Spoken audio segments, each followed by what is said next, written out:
Welcome to the Deep Dive. Today we're digging into a really interesting situation in Hungary, specifically for a U.S.-based multinational, perhaps like yours, with significant back-office operations there. Our goal here is to, well, cut through some of the noise, give you clear insights on Hungary's political landscape, the potential risks for your business, for your employees, and just the overall situation as we look towards 2025 and, importantly, those 2026 elections. Yeah, and what's really fascinating is how everything's interconnected, The global economy, Hungary's own internal politics, social dynamics.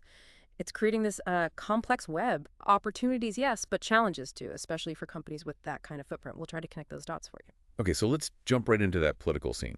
It seems like there's been a bit of a shakeup. Recent polls, I think one from Median in June 2025, showed the opposition TISA party, Peter Magyar's party, That's right. is now actually leading the governing Fidesz-KDNP coalition. And not by a small amount, a 15-point margin among decided voters. That's a big deal, right? Polls usually showed Fidesz ahead. It's a huge shift. And the key question is, what's driving it? If you look at TITSA's platform, it's very different. They're talking about strengthening EU ties, pushing social issues, gender equality, LGBTQ plus rights, media freedom. Which contrasts pretty sharply with Fidesz. Exactly. Fidesz leans more Eurosceptic, nationalist, emphasizing traditional values. And they've often clashed with the EU, particularly over rule of law concerns. Things like judicial independence, media pluralism. Right.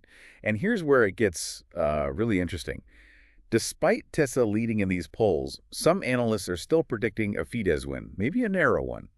They point to Fidesz having more resources, experienced people, and they've proven they can get their voters out and really control the narrative.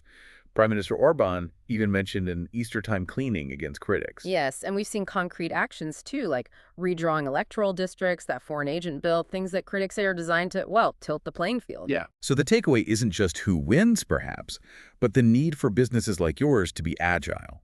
You need to prepare for potential policy shifts, maybe towards more EU integration, maybe towards more nationalism. It could swing quite rapidly. That's the core strategic challenge, I think. Okay, so with that political volatility, what about the economy? How does this affect a business operating there? Hungary's economy is very open, isn't it? Extremely open, which makes it very sensitive to global shifts.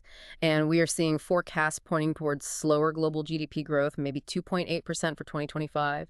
Inflation is still persistent, around 4.7% back in March. And Germany. I know they're a key trading partner. A crucial one. And there's talk of a potential slight recession there. So you add all that uncertainty, trade tensions, geopolitics, it leads to companies maybe postponing investments or even pulling back capital. S&P has already revised Hungary's sovereign rating outlook to negative. That's a signal to investors about perceived risk, fiscal and external risk for 2025-26. We even saw investment activity drop, 13.8% in 2024? Okay, so that sounds concerning. But it can't be all doom and gloom, surely. Hungary must still have its attractions for foreign investment, especially these back-office type operations. Oh, absolutely. It's not all negative. Hungary still offers some significant advantages. You've got that low 9% corporate tax rate, which is very attractive. There's a skilled workforce. Right. And it is a recognized hub for high-value shared services, R&D, AI solutions. Big names are there, Morgan Stanley, GE, IBM, Bosch. They operate successfully. So potential risks, but also clear benefits. Okay. Now let's zoom in a bit on the people side. Your employees on the ground in Hungary.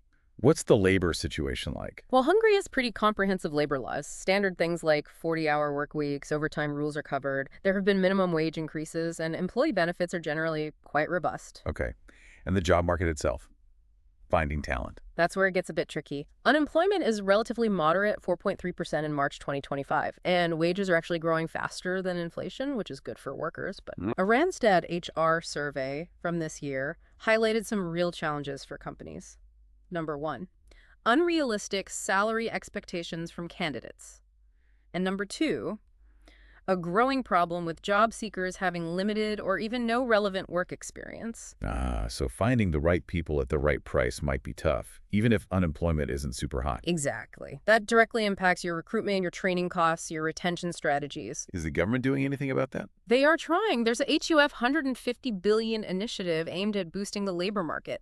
The goal is to support around 77,000 job seekers, increase the overall employment ratio to 85% by 2030.